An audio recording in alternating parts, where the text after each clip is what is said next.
And then there was the whole lifestyle change, identity crisis, having to really be broken down to the barest of who I am and like have to learn how to navigate it while trying to exist and be okay with, or just like, yeah, exist as someone who like could go to the grocery store without Right. having a panic attack, or Yeah. like, trying to step into driving again and like can only drive 3 blocks and I had to leave my car there and like walk Oh, home and like take a nap for 3 hours. yeah. Just trying to exist in that space was enough to make anyone start struggling with their mental health.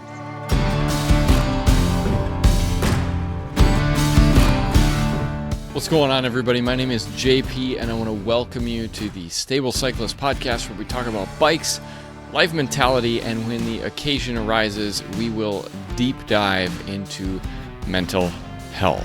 And today is definitely one of those days because Ben Frederick is here, and he is going to dive into some life mentality and life experiences for sure, and some of that includes mental health. This is a long conversation, but it is a very good conversation, and we get into a lot of experiences with things that happen post-concussion and things that happen when you have a bad head injury, a TBI, and then the mental health fallout that can come with it. So I do encourage you to stick with this one all the way through to the end because it is a dandy.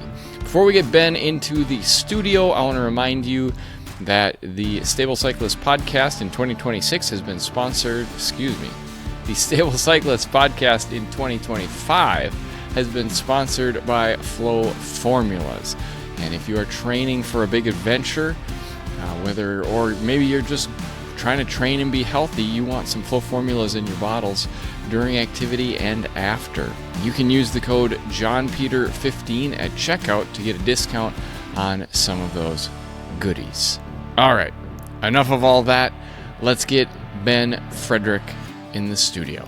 Well, Ben Frederick, welcome to the Stable Cyclist Podcast. You have been a busy man to track down, but here we are. Welcome to the show, man.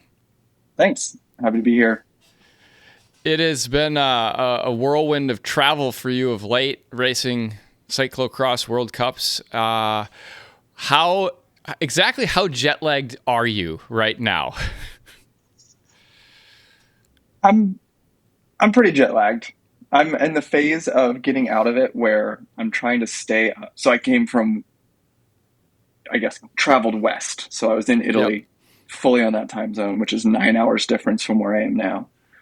And I went from there to Fayetteville, Arkansas, and I was there for like 4 days. But to get there, I was up for like 30 hours straight with Yeah, all of my course. travel. And so I didn't really even get on that time zone. I was just a zombie and just like slept for like 10 hours at a time. And now I'm back in California. I'm in San Francisco now, and I'm in the phase of trying to beat the jet lag where my body wants to go to bed now, but you Sure. push through. So I've been like pushing later and later, but still waking up really early.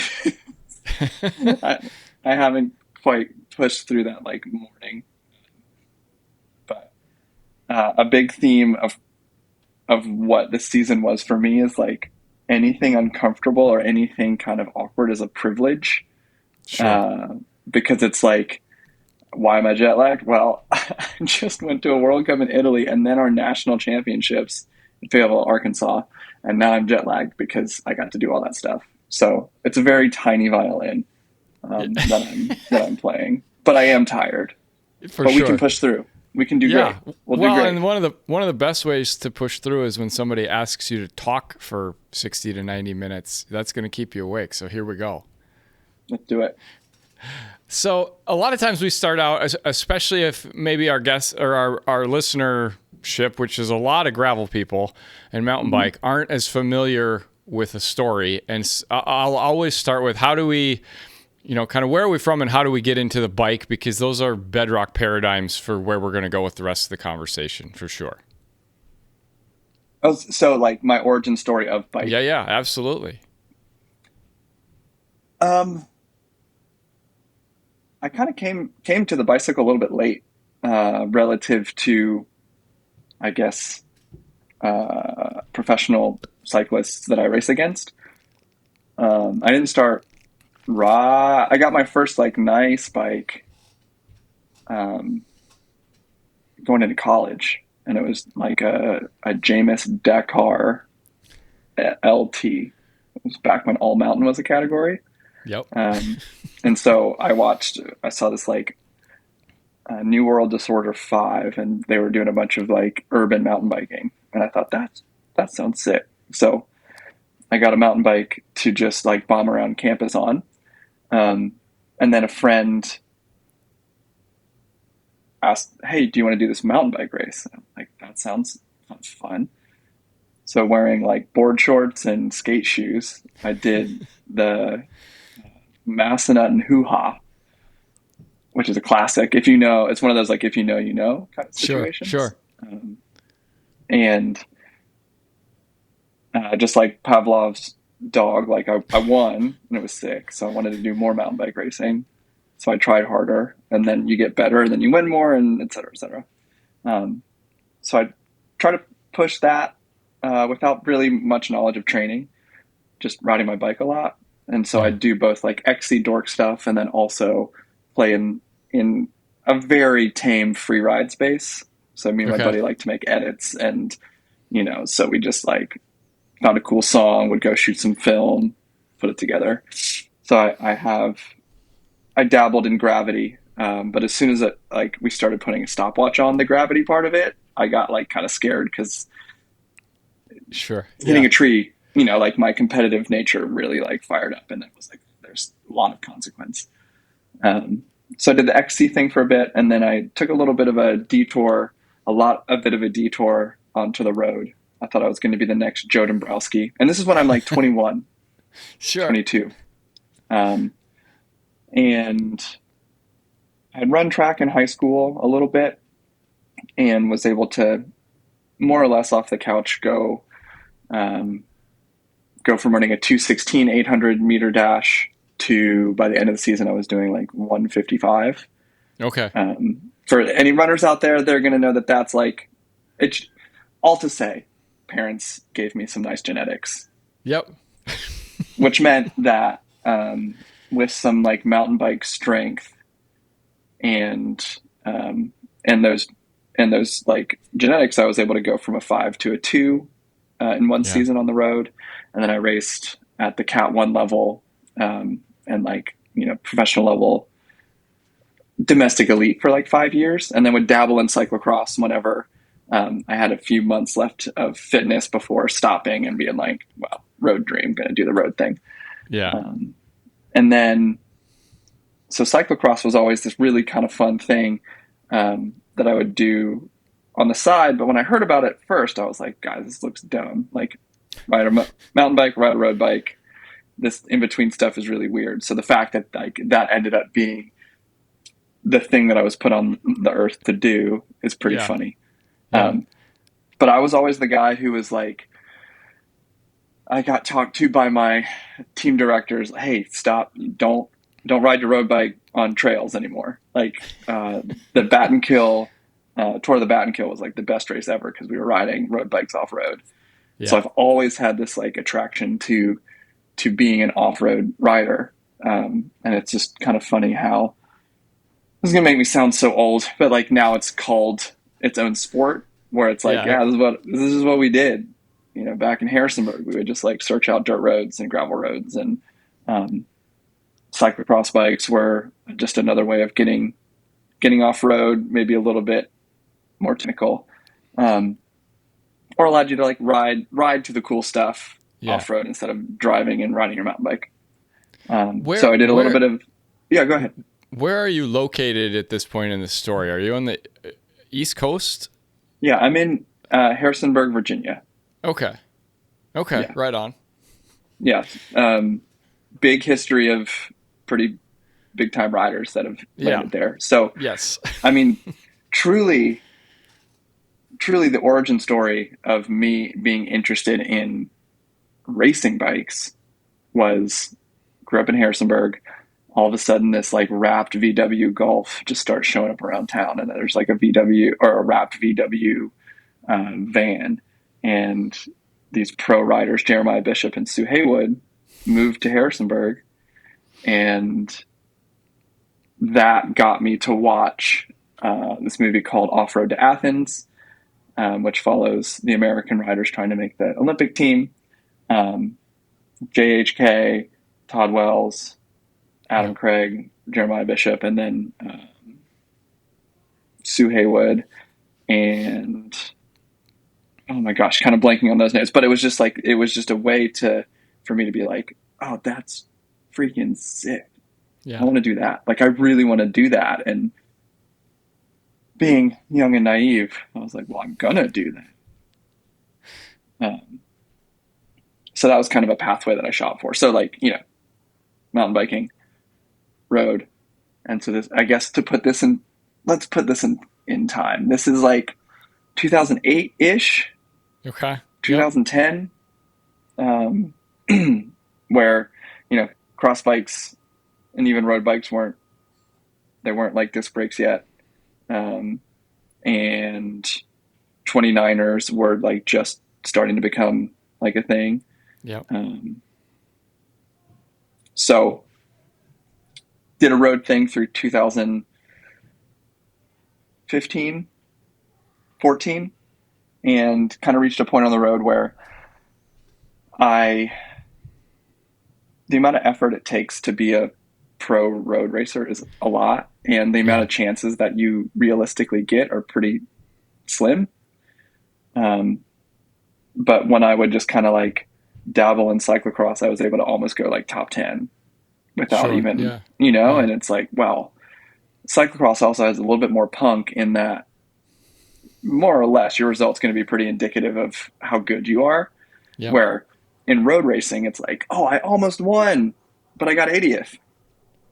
I was winning for 4 hours in this breakaway, and then I didn't win, or, whatever. So really tried to focus on cyclocross because that was a pathway that I was really interested in, and it was more fun, and it took all of the handling skills that I have from mountain biking and the technicality that I really enjoyed, and combined it with the really racing and rubbing on the road.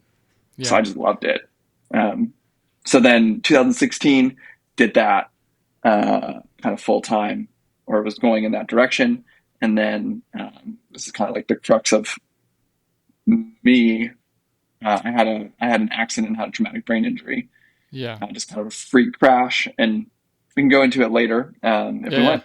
For sure but that we completely, will. For sure we will. That completely was like an inflection point in my whole life. Right. The TLDRs that I stepped away from the sport for like 3 years at any sort of racing. And then from that kind of molded me into who I am as a human being, and was able to build from being a whole human being into how I want to do bike racing and how I want to do bikes and how I want to communicate to the world. And so since, I guess, 2019, I've just been like mostly excited about cyclocross. Yeah. And at the risk of sounding like really negative about it, like I still, like I am an off-road athlete, so I will do gravel events. Sure. Because that's where people are interested in now. And I'm looking forward this year to doing a little bit more mountain bike events and spending more time on flat bars to kind of go back to like the roots of what got me into bikes, with the knowledge of training methodology and just a new, it's like beginner's mind with a background knowledge that I'm pretty excited to kind of like play around in. Yeah. So did that kind of like set the scene? Okay. No, that was fantastic. And I just like to let people roll when they're rolling. So I'll jump in when I have questions. And yeah. So I think one other thing that is important to note is that I went to school for music. Okay. I was not any sort of like jock, like Mr. Athlete guy. I was like just a music nerd, and still am. Yeah. But So what kind of music degree did you walk away with? Was it in performance, or was it in education, or where did you uh, land? ironically enough, I crashed my mountain bike and broke my hand, and I was an upright bass player, Okay. and like I was in a cast for a while. It was fine because there's a lot of other classes in music, so it was Yeah. whatever. And as soon as the cast came off, I was like, I gotta catch up. I gotta catch up. And then I got really bad tendonitis, Of and the course. doctor was like, "Well, you could finish your degree and be crippled, essentially, or maybe make some different decisions." And I went to JMU, and they're conservatory minded, and so you needed an instrument in order to stay in the music school, even though I was like 95th percentile in all of my other music classes. Yeah. Because I was missing those like 60 credits, I wouldn't have been able to finish Sure. school.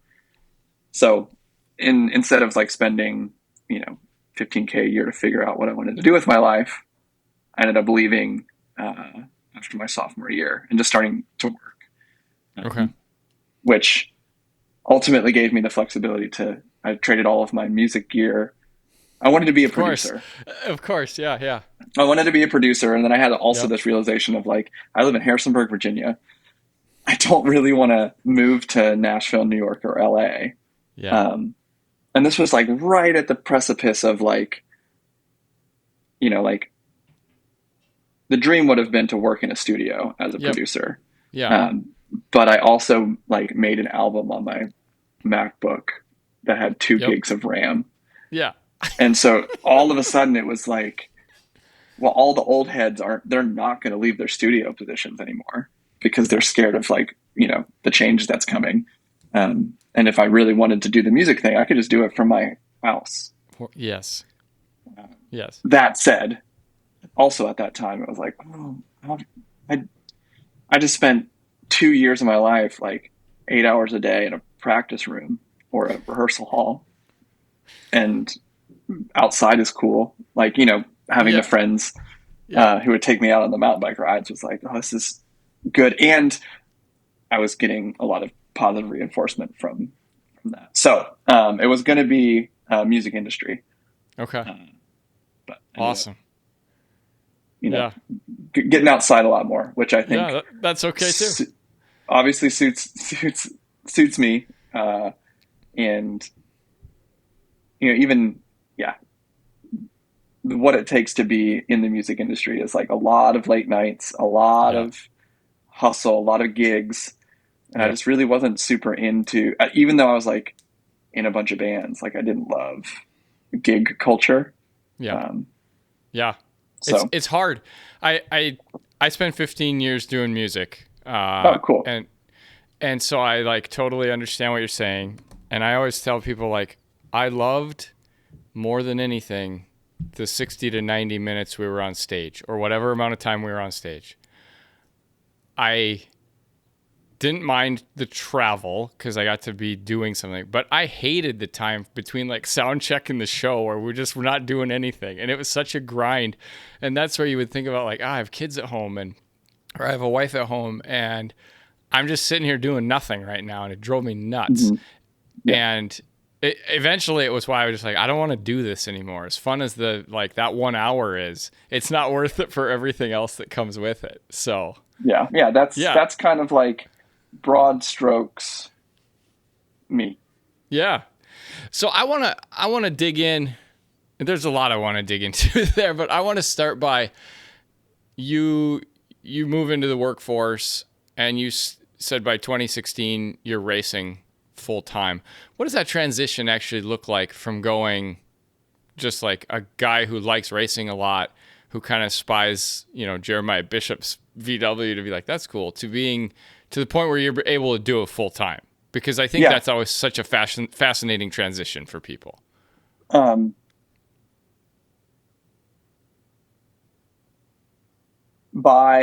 So I guess there's some important context here. I was fortunate enough to get into bikes late so that it was always mine. I see a lot Okay. of kids who are really good. I mean, it's just, whatever. Yeah. Yep. Athletics period for young adults can be challenging. Yep. So it's always been mine, which means that I have ownership over it, Yep. to take it as far as not far as I want. That said, I had to self-support all of it, more or less. And so it was like on a friend's borrowed Lapierre that had, like, by the end of its life, I had like a Shimano rear, like Ultegra rear shifter. No, SRAM rear shifting, Shimano front shifting, because that's just what we could cobble together. But I had enough upgrade points to get on Kelly Benefit Strategies, which was this domestic elite team. And it was just like, how can I hold on to be able to like get supported? And then all of a sudden I'm not having to worry about kits. I'm not having to worry about bikes. I have 8 dudes that I can work out travel with. And that was huge boon, was to be able to like get on a team and have that support there. Yeah. I have been married in the past. And so my ex-wife was able, like, we were able to recognize that it was a pretty cool opportunity to be at the level that I was at, or I just like convinced us that it was a cool opportunity. So that, so I was working as a teacher assistant as like my first like post-college thing. So, work from 8 to 3 and then train my butt off and then have summers off for racing. Yeah. And it wasn't making as much as I would have liked or to be sustainable. But the support there was allowed me to, kind of offset that. And I think where the real shift, I don't know, I kind of had a few phases of being like full time, where I took like from April, I think I did like an April to January where I didn't work except for doing some like light coaching on the side. But that was kind of supported either like once I went through my divorce, I was able to like get caught by one of my friends and like original person who kind of believed in me as a pro athlete or as a high level athlete. So I could stay with like Sue Heffler for a year, and she got the grind and I was able to do that. And then I kind of ran out of money. So then I had to get a bike shop gig. So I was working 30, 40 hours a week and training 20 hours a week, and kind of like piecemealing that together. And then after that cross season, so this would have been like 2015 season. I had a really good year. I think I finished the year like 150th in the world, and I got 12th at Nats. And at this point, I was all in on cyclocross. I had a bike shop reach out and say, "Hey, we want to sponsor you," which was kind of crazy. Sure. And this is after like really trying to do the work of gaining sponsorship, which I would love to dive into. Yeah, because it's really interesting. I'm very much in there right now. But he was just like, "I want to give you, $13,000 for your year." It's crazy. And then I got a little bit more support, dollar wise from Richie. So I was like, okay, cool. I have budget now. Yeah. And then I also started coaching with Cycle Smart. And so then I had like steady income, which all of those combined allowed me to be a professional bike racer. Yeah. And then that's when I was moved from the Mid-Atlantic to Western Massachusetts, where I actually moved into Jeremy Powers' apartment. Like, all in. And I could like support that room in that house, as opposed to like, I'm only here because like you're sponsoring me by letting me sleep in your basement, like things like that. So, yeah. And then there's, right when I was about to enter that season of being a full-time professional cyclist is when I had my accident. So I never really got to like fulfill that Yeah.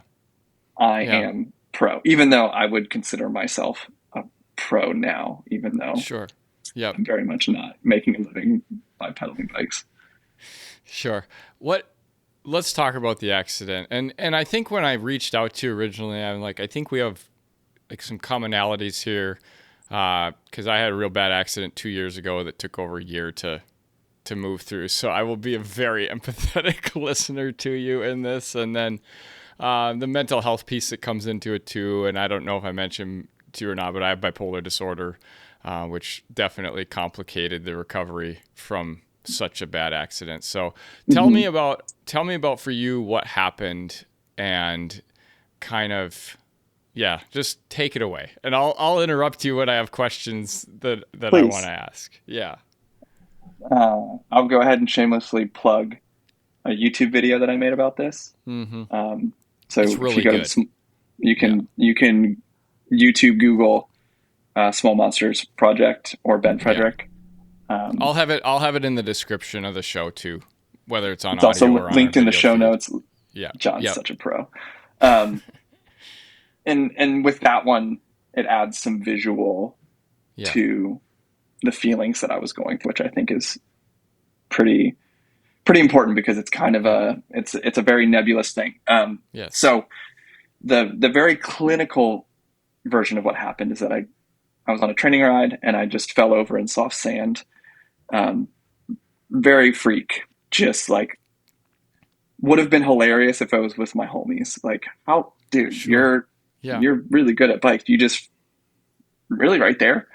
Yeah. But when my head hit the ground, because it was sand, there was no dissipation of energy. It just kind of like went thunk. Yeah. And so it was just a hard impact. So your brain hits your skull a few different times. Yep. And I didn't lose consciousness. I was like fully aware of everything that was happening. And I even like got up and was like, all right, I need to finish my intervals. And then partway through, I guess like 5 minutes later, I was like, oh, something's up. Yeah. And then I called a homie to try to have them pick me up. And they were like, told me afterwards that I was really not with it, not really making sense, even though I felt like I was kind of. Yeah. And so we were able to coordinate me getting into a car, like riding out of the trail system and then like getting into a car and just not being pretty unfamiliar with what to do if you have a suspected concussion. I was like, Google says, relax, don't look at phone, sit in a dark room. Especially 8 years ago. Especially. Mm-hmm. Especially. And so over the next 4 days, it just got worse and worse, even though I wasn't trying to push anything. And meanwhile, a big important context of this is that I had just had a crazy, amazing summer of training. I had just moved to the holy land of where I thought professional bike racing was. Yeah. And was about like 2 weeks from the first race of the year, like about to like shock the world, like really show what, what I'm capable of. Yeah. And so there's this ticking clock. As soon as I hit my head, I was like, well, hopefully I can get back riding in a day or two or whatever. But over the course of the next 4 days, I just got worse and worse and worse. And the people that I was like, so we tried to walk to get, breakfast the next day. And even just like walking down the street was like, whoa, I don't feel very good. I didn't have any like dizziness, fortunately, but just a lot of stimulation, a lot of mental, like really struggling with just like doing tasks essentially. Yep. And that would bring on symptoms like nausea, headache, and then eventually anxiety, depression, things like that. But after 4 days, I ended up being essentially forced to go to the ER by a friend. She's like, I'm gonna call an ambulance if you don't just go, because you're not okay. Like, just the way we were talking. And they were like, yep, you have a concussion. I'm like, cool. Glad I spent $1,500 to you to tell me that. And they're like, yeah, here's a prescription for getting out of work for a week and then you should be fine. and they sent me on my way, which with concussion and head injury, as long as you're not like actively bleeding out of your ears or something, like the ER is not the place that's going to really take you. No. And so, more context, like I was supported, like I was making, the amount of money that I was making meant that I was on like a state sponsored healthcare. Okay. Sure. Yep. And so there wasn't, like a ton of insurance for me to like go to find a neurologist, there wasn't like that pathway, especially as kind of like a dirtbag pro cyclist. Like I wasn't about to like, go down that rabbit hole because I should be fine in a week. Yeah. But it just got kind of worse and worse and worse. And then this big confluence of my girlfriend at the time bouncing, which was like pretty heavy. Yeah. I'm effectively losing watching my career kind of slip away from me.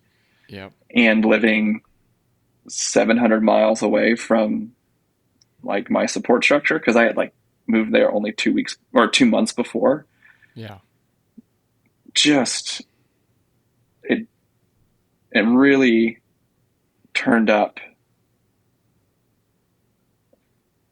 This isn't science statement, but like it was like I cut my leg, and then 4 days later I rubbed my leg raw with right. a bunch of other stuff that just made the wound even deeper. Yeah. You had a lot of life. You had a lot of life experiences happen on top of the accident, all in a short period of time, which is really, going to, when we talk about the mental health stuff, that's what's going to kick everything else off if you're fine. Yeah, but you weren't. So I'm losing my identity. I'm losing my income. I'm losing my social structure. Yeah. I'm just like, all right, well, let me apply my athlete brain to this, and just, of course, if the antidote is sitting in a dark room, then I'm just going to live in a dark room. Right. So speeding up just a little bit, there was amazing group of people in Western Massachusetts that like, I was pretty public about what was going on and reached out through Facebook, which is like, hey, we don't know you, but you could be any one of us who has an accident. So like, could we come spend some time with you? Like we feel like we want to help. Wow. And so from like, I could only handle talking to someone for like 15 minutes before I got too symptomatic. And from that dinner with Kristen and Colin, they were able to like rally the Pioneer Valley to like help Ben get better. And so there's a core group of like 5 families that would like encourage me to go to a concussion clinic, drive me to Boston twice a week for my exercises and my appointments. And literally just a phone tree of like, hey, it's Thursday. So that means, Megan and Johnny are going to come over and give me a hug. And that's it. Yeah. So that helped a ton. Just kind of like give me that like social structure back, or just have people that I could talk to. Or, this time I couldn't drive, I couldn't read, listening to music like really messed with me. And it was just a lot of just me time. Yeah. Just kind of waiting it out. Yeah. Because that's what I thought was best. And that's what was kind of encouraged at that time. And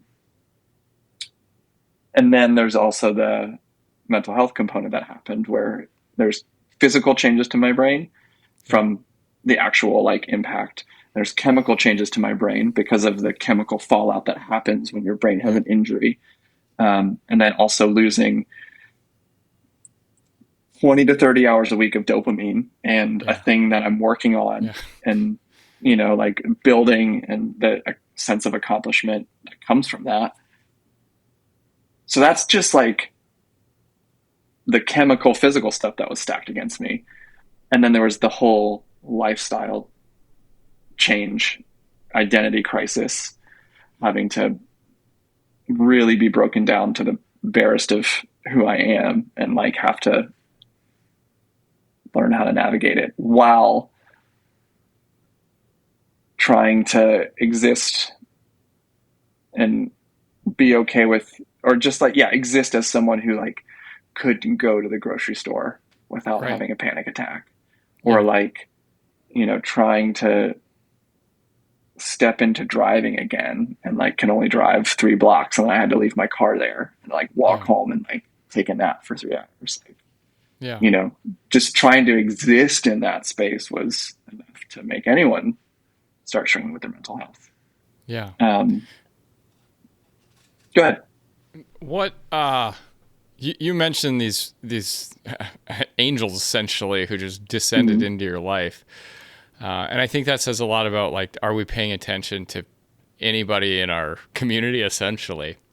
But it also, I'm curious, the stuff you're talking about, no matter how hard that group of people tried, some of it they were never going to be able to fix. And so how did you, first I want to know, like, how long a time period are we talking here where you were just stuck? And then how did you start to really get unstuck? I would say I was stuck for like 3 months. Okay. Like, wake up, make coffee and oatmeal and sit on the porch until the sun got too bright. And then I'd go back into my room and rest so that I could like have energy to make lunch, and then go back to the room and then make dinner and then back to the room with the occasional, like, I'm going to walk, try to walk down the block. Yeah. Or earlier, it was like, I'm going to try to ride. It's like 7 minutes outside. I was just like messed up. And so like, I was pretty stuck for like 3 months. For sure. Where, that's where I was like most isolating and also what I could handle, socially. Yes. At that point, people were in my life and helping, but I just couldn't physically do more than I was capable of. Yeah. But ways that I got unstuck was getting into the woods, because it's no surprise to anyone that being outside in nature is really healing. Yes. And so when I was able to, I guess, and that also kind of gets, once I was able to get, like, we'd drive to the woods and then walk in the woods. But then there was a moment where I could walk myself to nature, you know, wearing sunglasses, and I would like put earplugs in with headphones just to kind of really dial out all of the, it's funny, all of the stimulation, which was like maybe a car every 2 minutes. But at that time, it was just so much. But then it's like, awesome, I have something that I can do this afternoon.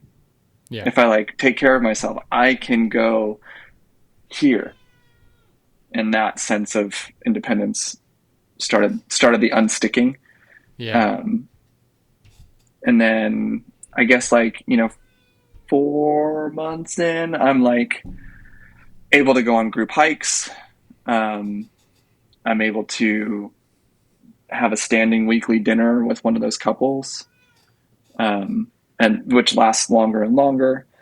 I'm able to start getting my heart rate up, which meant that I could start moving through the woods quicker, which had me start to do a little bit of running, which then helps with the, you know, the dopamine and the chemical stuff there.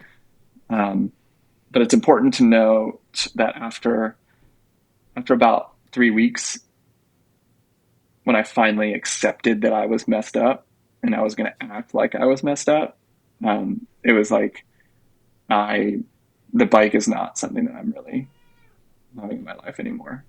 Right. Like nothing is worth the risk of feeling how I do right now. Sure. Yeah. So yeah, it wasn't like, let me just get back to being an athlete. It was like, I just want to go to the grocery store. Yeah. I want to read a book. Yeah. Um, Yeah. and so that's still like 6 months in. We're still kind of in that, like, I can go for a trail run, um, but can't drive yet, not reading yet, not doing music yet, not watching TV or anything. Yeah. Yeah. A lot of podcasts and um, really just waiting. Yeah. I was being supported with a GoFundMe, which was amazing. Okay. Um, and, that kind of bided me some time. And I was in this catch-22 where, like, my healthcare is only valid in Massachusetts. So I'm stuck here. So I can just go home and, like, couch surf until I get Right. better. And Or still head get the to treatment. Philadelphia where like the best concussion people in the world are, or anything like that. So Yeah. did you said you were just kind of waiting. Did you even know what you were waiting for, other than like, I want to feel normal? Because I remember like That's feeling all. Like, that was it. exactly the same way. Like, That's it. I just want to feel not like this, like yeah. normal. I'm trying to reach normal. And we even experimented with like THC, and Sure. Yeah, of course. just because we were throwing everything at the wall. Yeah. And Yep. I was like very anti substance as an athlete, but Yeah. that was something where it was like, in case of emergency, I could break glass. Where Yep. like, I am so effing lonely. Yeah. But if I, use this supplement, it brings me from, -5 up to like -10. And then I can just exist and like be out of my head. But it would be also like getting root canal. Like, you don't feel it when it's happening, but like the next day I would, like, all of that still came into my brain. Sure. But just looking for those little semblances of like, oh, like I'm normal. Yeah. And so it really just working towards existing in a grocery store, or Yeah. being able to look at my phone for 10 minutes. Yeah. Being able to be in a room with more than one conversation happening. Yep. Yes. So the one thing I do want to highlight here, I think it's important, is that I was suffering from post-concussion syndrome. Yep. And that's like 8 to 10% of concussions can have symptoms that last longer than essentially like the median of 28 days. Yeah. And that can, like, I don't want anyone who thinks like, oh, I have a concussion, like that's my life, that's what's happening. It's not always like that. And even now, the post-concussion syndrome can be treated very, very effectively, so that it's not this like, I don't know, like, death sentence sounds like way too dramatic, but so yeah, it was just a long kind of period of getting unstuck, and it took me around 9 months when I started working very gently at this coffee roastery called Share Coffee. And I just was like, hey, I love your coffee. Can I just put stickers on bags? Like, volunteer. Like, I just need to feel a sense of purpose. So I started like half hour a day, and then like an hour a day, a few days a week. And I could ride at that point I was getting rides. And then about, I guess, a year in, I could start riding again. And I'm glossing over it because truly it was a very anticlimactic thing. I thought it was going to be like this big, like I'm riding again. Now I'm going to be a pro. It was just like, oh, I built that up a lot. And it was now I have like independence. So I could like ride to the roastery, do work, go home. And I would say like a year and a half, 2 years in, year and a half, I was able to start like working as a barista and doing like quality control, and starting to do a little bit of content for them, actually, Sure. This is bringing up a lot of cool stuff where in all of that time where my life slowed down so much, I got into photography. On these walks, you're seeing stuff that you wouldn't have seen normally. So Of I course. call it Yeah. the slow life. So it really like gave me some creative outlet. So like I would go out on a walk and come back with like 10 photos that I really liked. Yeah. But my life was going, instead of like doing a 10 carousel photo, like thing that we would do now, I would do a series and like post one a day Sure. because I, to go on that walk was an investment that I needed to recover from. And then I didn't have the screen time capacity to be able to share the, do the internet to like do the photos and edit them in a way that I could just dump them. So Yeah. in a nice way, it was like just slowing down and having art be art and seeing the world in a different way. So I was eventually able to kind of leverage that into doing some social media work for this, for the company share. And then, eventually, I think it was 2018, if we have to put a time on it, I was able to, still wasn't, like driving took a really long time, but I was able to start being out in the world, riding bikes, talking to people.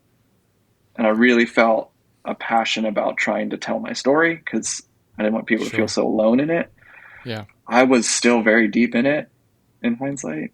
Yeah. So I ended up doing a few events with Rafa, which led to the opportunity to help open the Washington, D.C. pop-up because of my connections to the Mid-Atlantic. So I effectively was like a contracted RCC coordinator. And so I moved from that stability that I had in Massachusetts into DC, and just totally messed myself up by trying to like have all this responsibility before I was capable of it, while also battling a lot of my mental health issues that were still weren't really talked about. Yeah. I mean, it was a really cool semblance of like job. Like I had a job, independence in the bike world with Rafa, which was like at that time was like, but that ended up kind of being the thing that I guess like I don't think I ever healed, but like broke me. Sure. So when you say that, what does that mean? Because I hear when I talk about in my story that like I finally broke, it was when I finally recognized like, oh, I actually need like real help here. And whatever I'm doing is not working anymore. Yeah. And I need real help. So is that kind of what we're talking about here as you moved and it opened up sometimes those moves shine a light on what's really going on in our lives. Mm-hmm. In the background of all of the physical symptoms of like recovering from the TBI, you have the mental health stuff that's coming up. And so dealing with depression, dealing with anxiety, my coping mechanism ended up defaulting to an eating disorder that like slowly like progressed and turned up. The initial thing was, well, I don't want to gain weight. My coach was like, just don't get fat and we'll pick it up whenever you're ready. And all of the talk in cycling, especially at that time, was like, don't get fat, don't be fat. Yeah. Fatty. It's weight obsessed. Be skinny. And so, couldn't control anything in my life except like what I put in my body. So this fear of gaining weight, was kind of the main, and just like a feeling like, well, I'm not doing anything. So like food was fuel and I'm not doing anything. So why fuel? Yeah.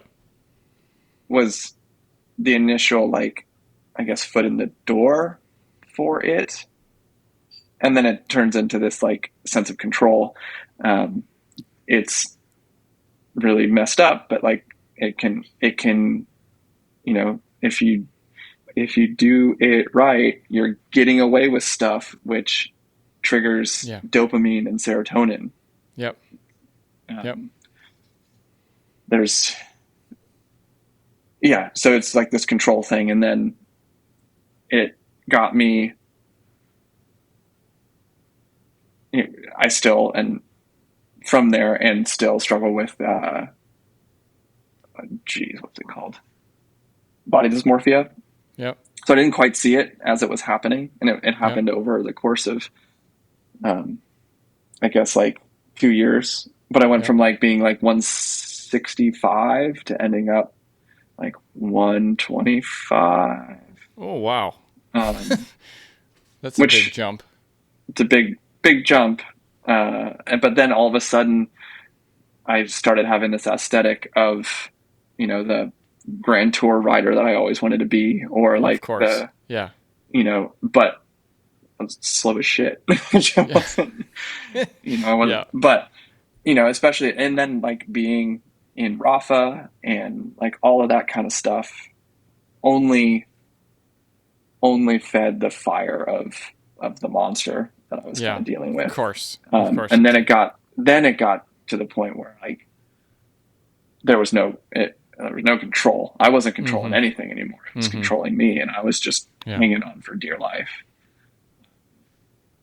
And so I guess that breaking point was it's not like, I guess the consequences of the eating disorder were drastically affecting everything in my life. And there was consequence there because I'm leading group rides. I'm in some ways managing a team. I'm trying to put on events.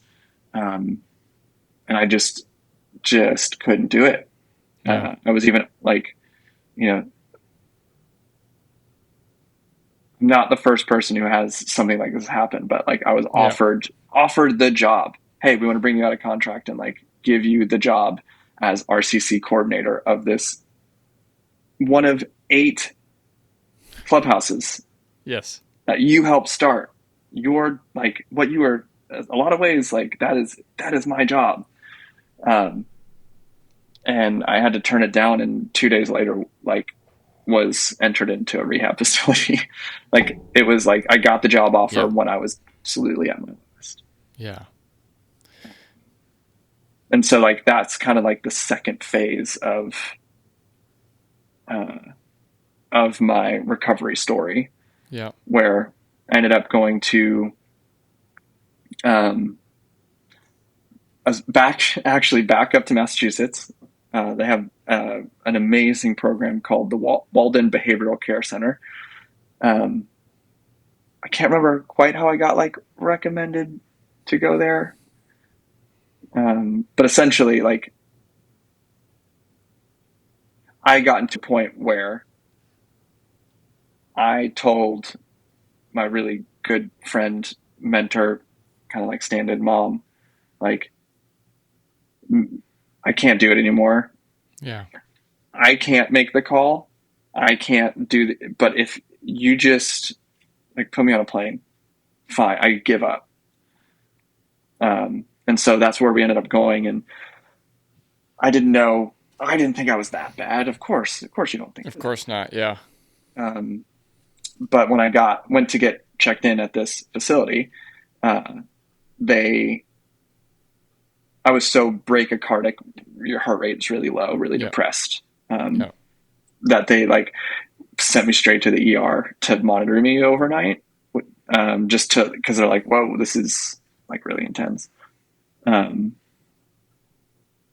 Everything was like fine, but I really want to pause and make sure like this is not glamorizing.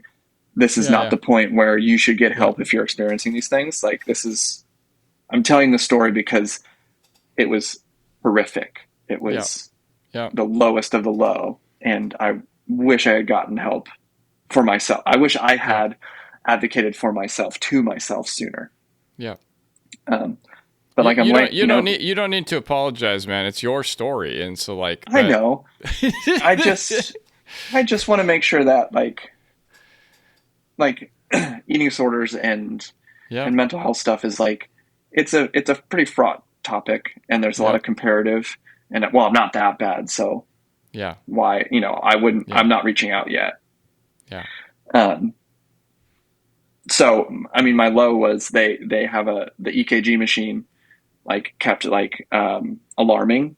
It Sure. was like Of beep, course. beep, beep, Yeah. and they're like, oh, sorry, like obviously we know that you're bradycardic, so and so I'm just gonna, right now, because it's set to like trigger at like 35 beats a minute, because that would, for a normal human, that would be like cause for concern. But like Yes. athlete plus what I was Yep. going through, they're like, we're just going to turn it down to like 28, like whatever, no worries. And then like, 3 hours later, I'm like staring at this dark ceiling, and then like it triggered. Yeah. That's incredible. Like, whoa, okay, Yeah. okay, like, all right. Um, and I think the thought that I had then was like, not like this. Mm-hmm. Like, not like this. Yeah. I don't want my story to be here or end here, Yeah. because that's where it's going. Like, that's, Yep. if we follow the path all the way Yep. to its conclusion without putting any brakes on, like, it ends up not being alive. Yeah. And so I had this thought of this, like, not like this. Yeah. And so then I was able to get cleared. I went up to like an inpatient facility that was in that same hospital, and essentially spent like, I think I was in that at that level of care for like 30 days, um, locked ward, like 24-hour medical monitoring, and um, just trying to like read, turn on my body, like get me nourished again to be able to step down to the next level of care, next level of care. So Yeah. there was a lot of really heavy stuff that you're grappling with as you're in like a locked ward where you're not allowed Yep. outside, where like even walking too, they're like, hey, you're walking too much, you're burning too many calories. Like that's, Mm. you're not, it's not safe medically for you to do that yet. And it's just Yeah. like, oh, and such a far cry from like, Yeah. one of the best athletes in the country.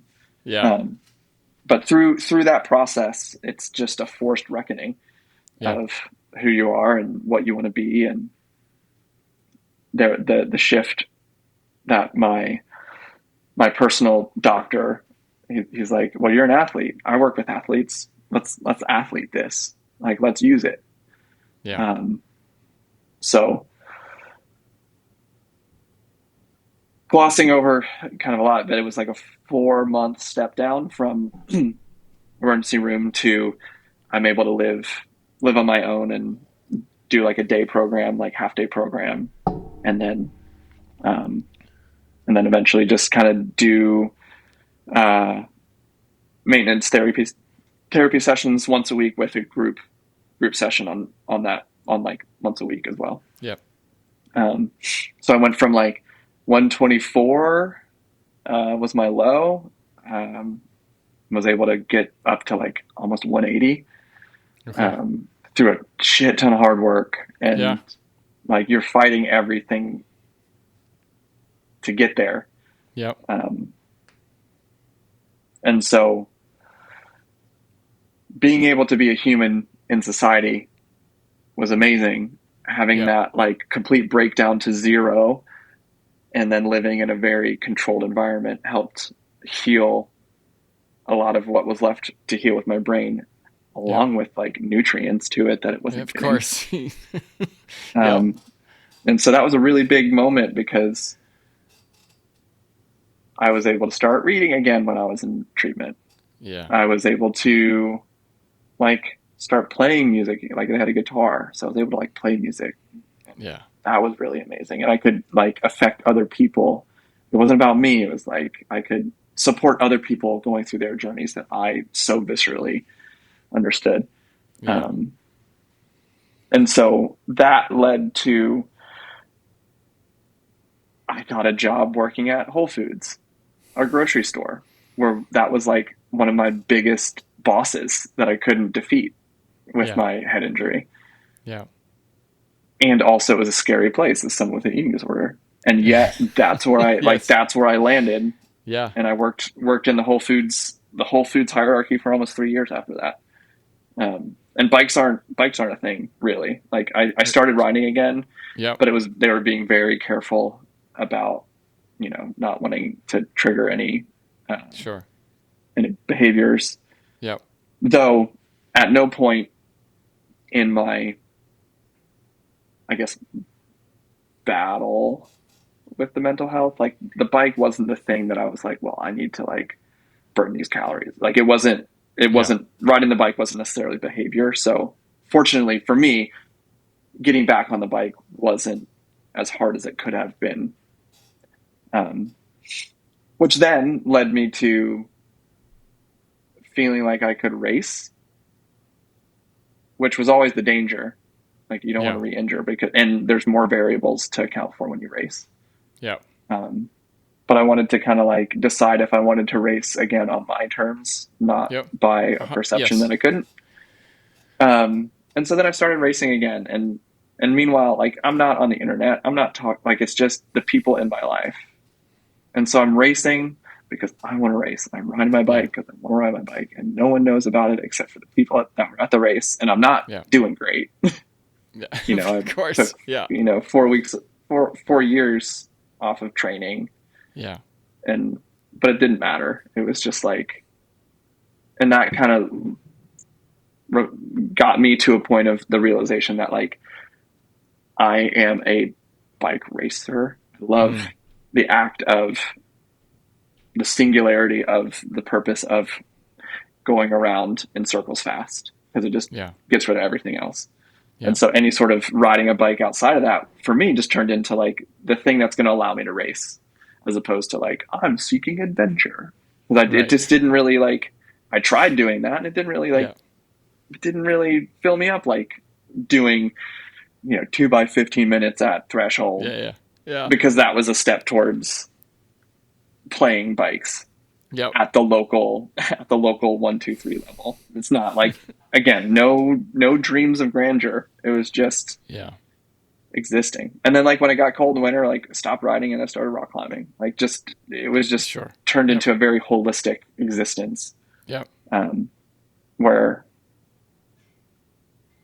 for the first time, maybe since I even started riding bikes, like I was who I like am me now. Yeah. Independent of doing, I exist and I'm okay with my existence, and everything else is just things that I do, not I do this thing, so therefore I am this thing. Yeah.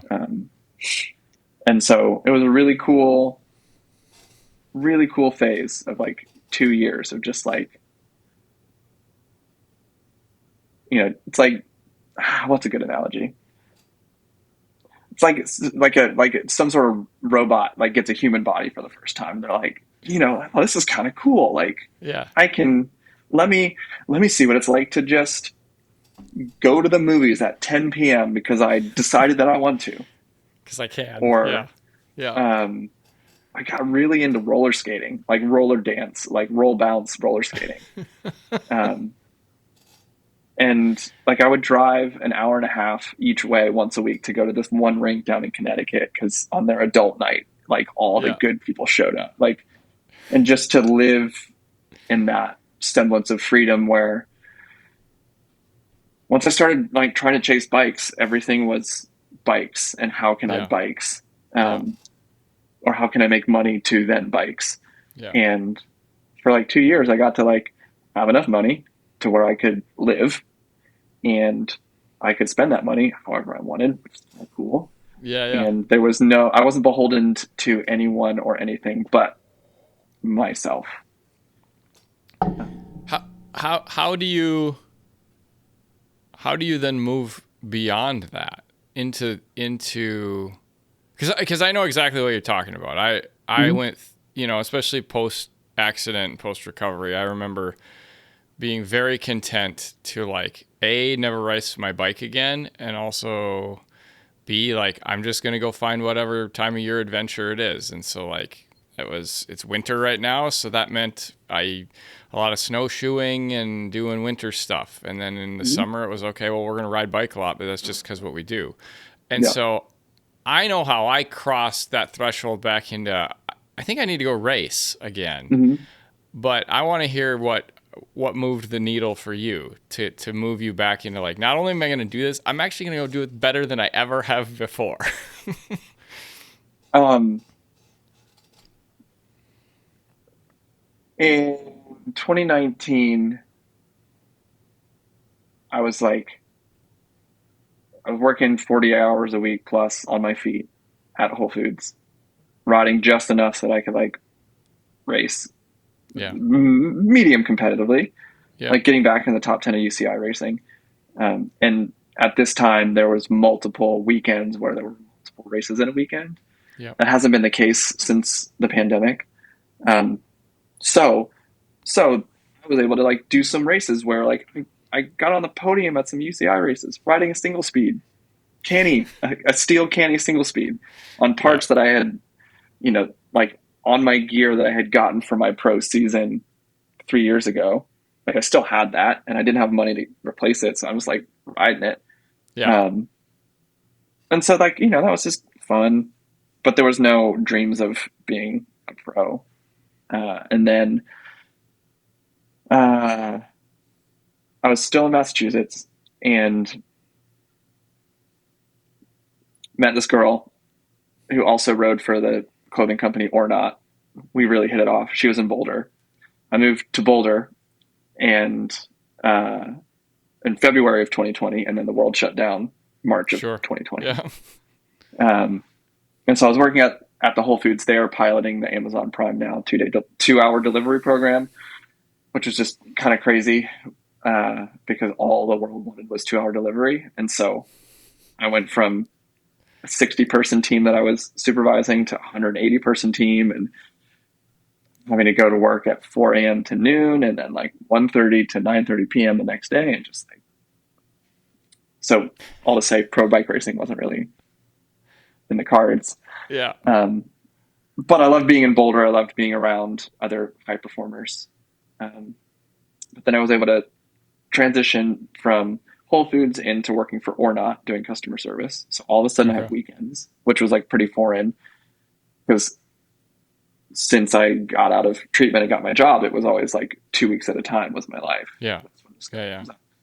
And my partner, Leslie, like we still rode, and pandemic time, we just ride a lot. And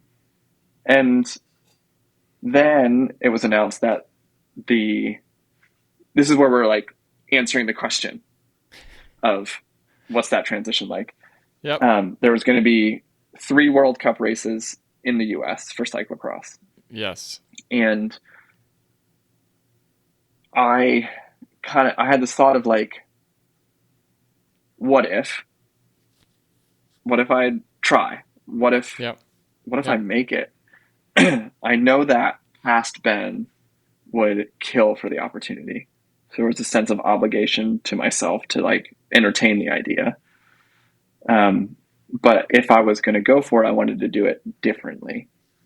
Sure. So it would be to advocate for mental health and educate people about concussion. And how cool of a story would it be if I went from either dark room times, for months, like swearing bikes off, to World Cup level, or stuck in a hospital to World Cup level. And that was kind of like a code justification. Yep. Yeah, it'd be cool if I made it. It'd be really cool if I'd do it, making it not about me. Yeah. If that makes sense. Yeah. So, and that's when the idea of the Small Monsters project happened. Small Monsters. Okay. So in my recovery journey, I I came to the conclusion that your mental health challenges don't ever leave. I think to some extent they're always with you. 100%. But if you're able to learn to live with them, they're small. They just live with you. Yeah. Um, and I really wanted to kind of share that and kind of demystify the mental health challenges. And so I had a bunch of like cartoon small monsters on my kit, and really gave it a nudge. I got a coach again. We went on the road for 2 months chasing it, and was able to make those World Cup teams and race the World Cups, and got a lot of feedback from that. And yeah, that kind of entered phase 2, which, you know, I don't know how much we can obviously continue to go into that, but the real switch was I want to do the thing that I always wanted to do, but I don't want to do it the way I was trying. I want to do it for other people. Obviously I want to do it for me, but like, no, I don't want to be like, look at me, Ben Frederick, the best bike rider there is. And you can be like me if, you know, it just tastes bad. Yeah. No, I think what you're doing is so relatable to everyone. It's not just, Watts and winning are cool, but I think everybody has either struggles with mental health themselves, or they know somebody who does, or it'll cross their path soon. So having something that's relatable, and then as you've started to package it in the media, and you've essentially, and like I say this carefully because I'm in the same boat where like we have essentially built brands around mental health advocacy. And so it's sometimes a fine tightrope to walk, but it's very relatable to people. And I want to kind of hear how you started to like, okay, my team is called Small Monsters, but now I'm going to like have a YouTube channel and make videos. And I know my friend Danny has crossed paths with you, and like, so there's all these pieces that that start to come together. Mm-hmm. And so I'm really curious about, you've kind of reinvented yourself as this new, like you said, this different version that's not centered on you, and how you're packaging that today. The packaging has changed. Yeah. I think like a year after starting Small Monsters Project, and any fundraising that I did for Small Monsters Project went directly to Love Your Brain. I wasn't a nonprofit. I wasn't anything. I was just like a conduit and raising awareness total, but like really raising money for Love Your Brain because they're doing it. They're doing the thing. But then I really felt a sense of,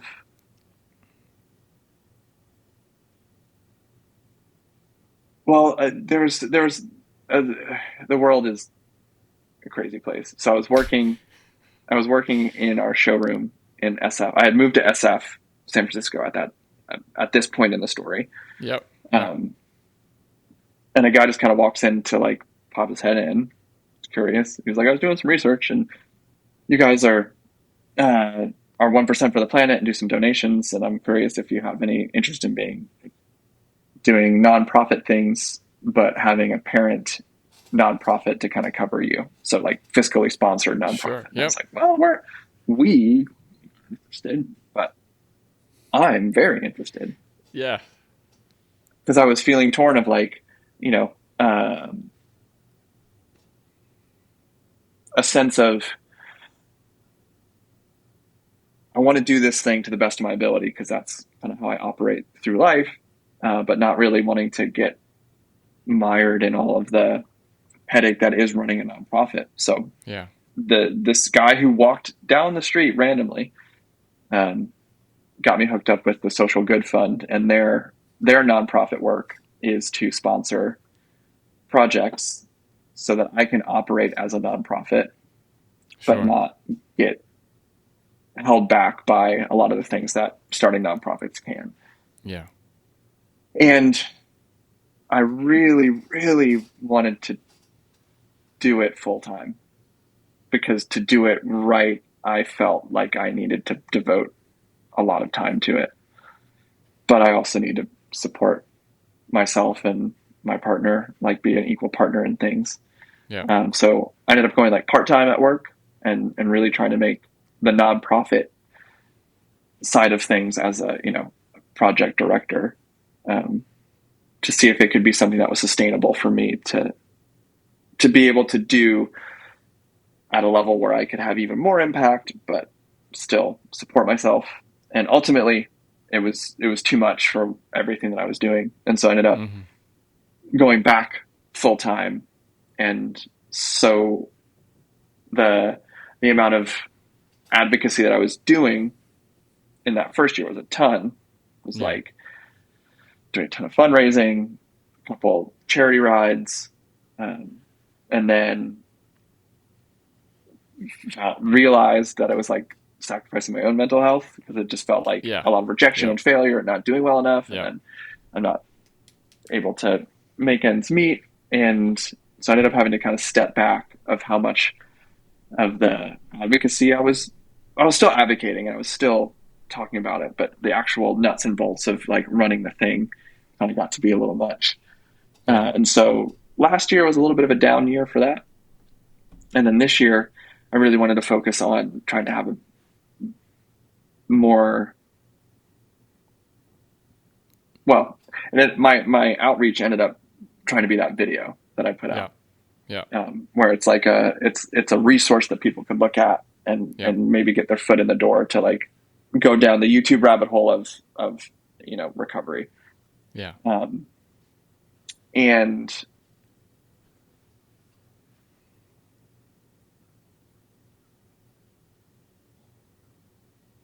it's just marketing. The question of how do you make that transition and get to where I am now and the brand, it's marketing. And the way people see things is there are things on the internet. And the better you do at that, the more eyeballs you get on it. And like coming from a music background, like I'm creative. I love entertainment. As a consumer of content, like cool stuff makes me excited to try to do cool stuff. And even in college, before any dreams of grandeur, it was like making mountain bike videos with my homie. And so it's like those kind of skills got me to, I was the guy who made the World Cups after a traumatic brain injury. And then it was like, I am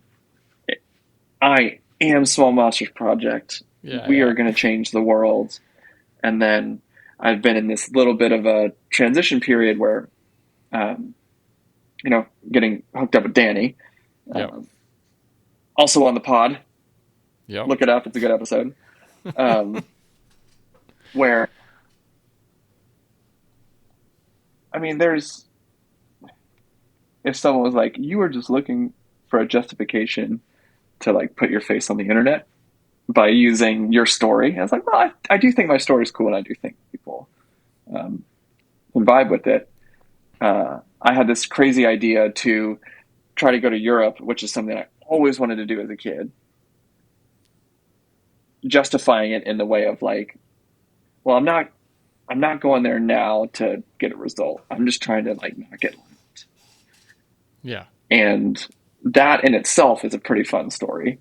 There's videos of like this not pro goes and does pro things. Can he survive? But also as a back way into being like, also I had a traumatic brain injury. And so that's pretty sick. Oh, also I struggle with my mental health and I still do, but I'm still able to do it. Also, I still work a full-time freaking job and it's, you don't have to go all in to the point of not being a sustainable human being. Like if you crash and you lose the ability to ride, like, it was great that I had the people to catch me and a GoFundMe to catch me, but man, that felt pretty shit. So it was just a back way into having like lessons for people to, or takeaways or ways to relate. And also something that I've, like it would be really sick if I could actually pull this off. Not Yeah. just for the entertainment, but like for me Yeah. personally. Yeah. Of course. Because I wanted to be a pro athlete, Yeah. and I still dream of making my entire living pedaling bikes and training all day. Like Yeah. that stuff lights me up so much, but Yeah. I'm so far beyond trying to make that work. But I get Sure. to like Yeah. Yeah. play in that. I get to play in that world. Yeah. And so I ended up going to Europe for 6 weeks over the holidays last year, and was able to film a bunch of it. And Danny came out for like the last week and a half and did some filming to have this Project Lead Lap YouTube series that is halfway through. I didn't quite get it all out before this season started, so there's more episodes coming. But Fantastic. but a really big focal point was that like second episode where I really talk about what happened and the Yeah. context of really who I am and what I like to bring to the table with people. Like my Yeah. authenticity is something that I Yep. really value, and Yep. my perspective of it's all good. We're riding bikes, Yeah. and just desire for fun, because there was a lot, like there was 4 years where like it was notable in my recovery journey. Like when I was in the physical recovery, when I started to laugh again, Hmm. like that wasn't something that I really did because Sure. life was so heavy and I was Yep. so just beaten down by my existence. And so Yeah. it was important for me to have people really get the context of like how I got here and Yeah. why it's so good. Yeah. And if anything happened, like I'd still hopefully be okay. Yeah. Yeah. The one story I want to talk about yet before we dive into some lighter topics to close things out. Your race this year at Tábor, and if I butcher the pronunciation, I apologize, but you mentioned like your goal is to just go and not get lapped, and that is a top class race, and you succeeded in this, like finishing on the lead lap. And for me, watching, like following your story now for quite a while and knowing all the backstory and knowing the mental health advocacy, I was just like, this has to just be like the most gratifying culmination of everything coming together. Like I'm doing it. I'm chasing the dream and I'm doing it, and it's not all about me, but I still get to go and race my bike the way I want. Can you talk a little bit just about that race and what it meant to pull that result? And even the videos I've seen of it is really, it's really fun to just watch the joy that you had coming across the line, not getting yanked from that race.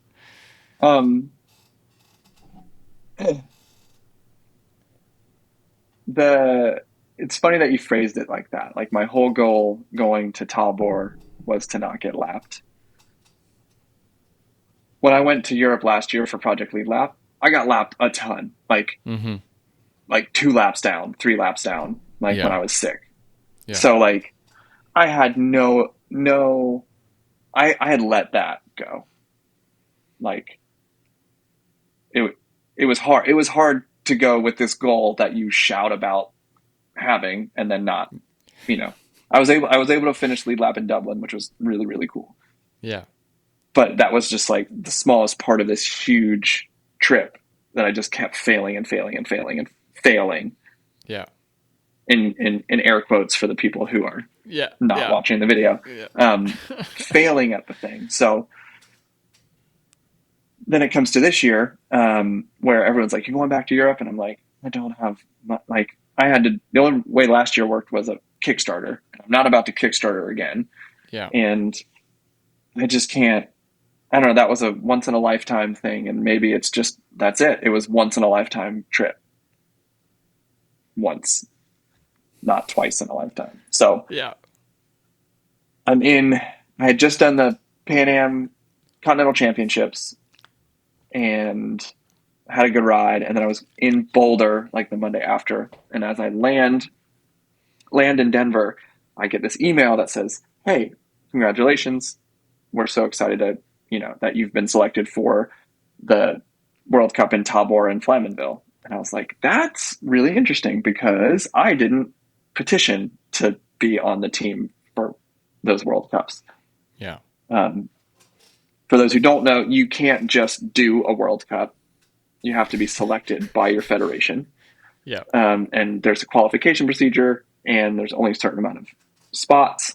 And it is really cool as someone who has not made I've been alternate for 3 World Cups and World Championship. Like, it's a bummer when you, like, it's a bummer when you don't get the call up.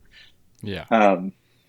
And because of lack of funds, I didn't petition. I didn't say I would go if I got in. And there was, it was all kind of like an accidental clerical error where my name was submitted. And because I've been doing all right, I was ranked high enough that they're like, oh yeah, for sure. He's 116th in the world. He should go. So it was like very much just like, huh. And of course I could have just been like, well, I wasn't going to go. So I'm just gonna be like, haha, funny. Sorry, I can't go. Literally no planning's in place.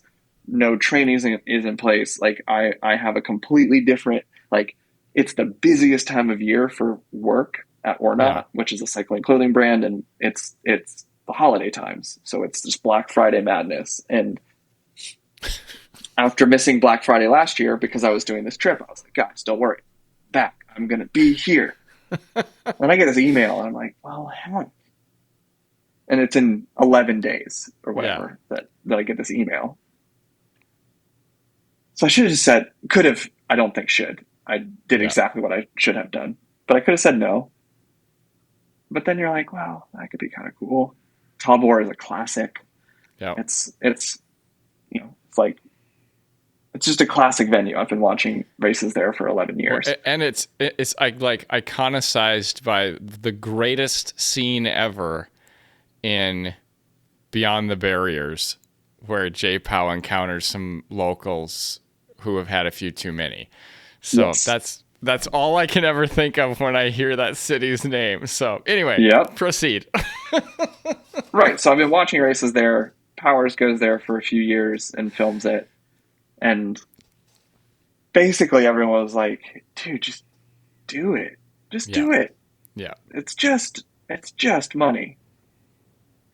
And I mean, the ultimate arbiters of whether I went or not was, is my partner okay with me being gone for 2 weeks and then coming home for a 17-hour layover and then going away again for a week? She said yes.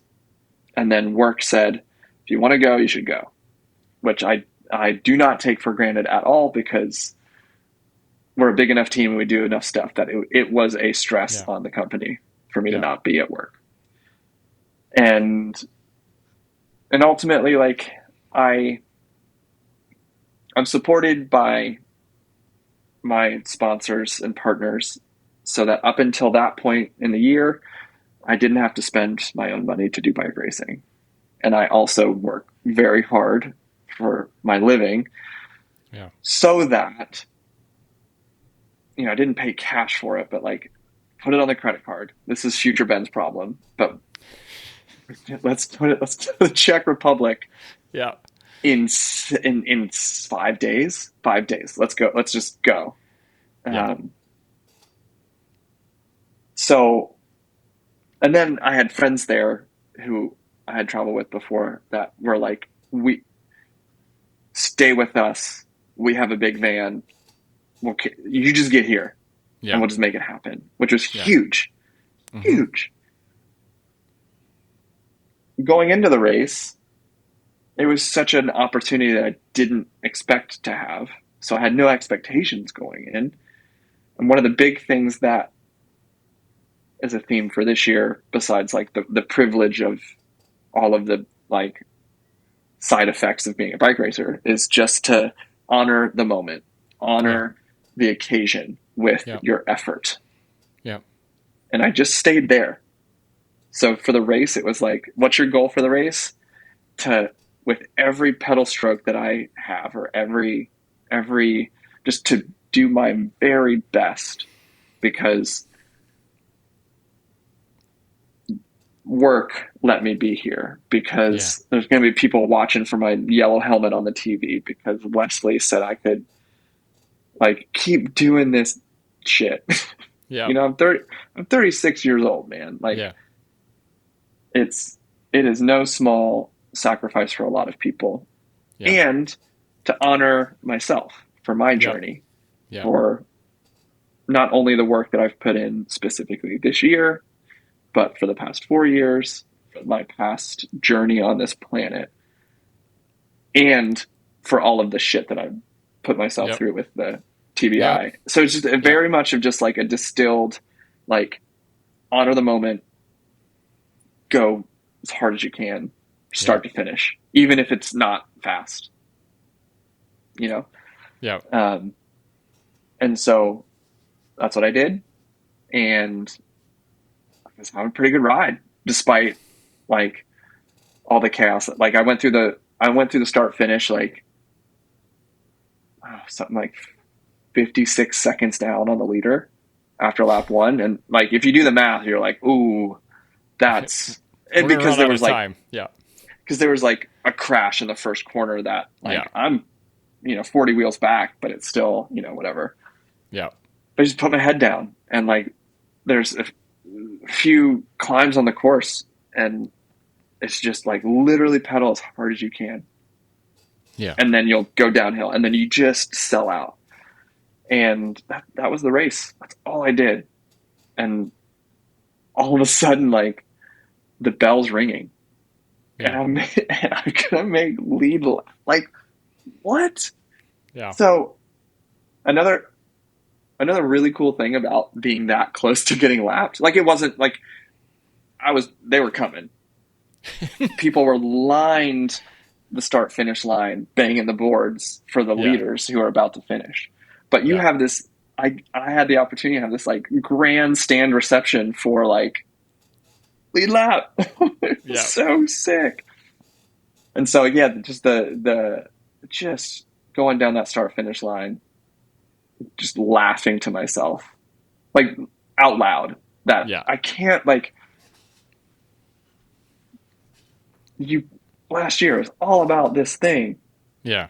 And it took me, and this is just a lesson in life, and I hate that it always ends up like this, but like the thing that I wasn't thinking about, it wasn't the goal, ended up happening.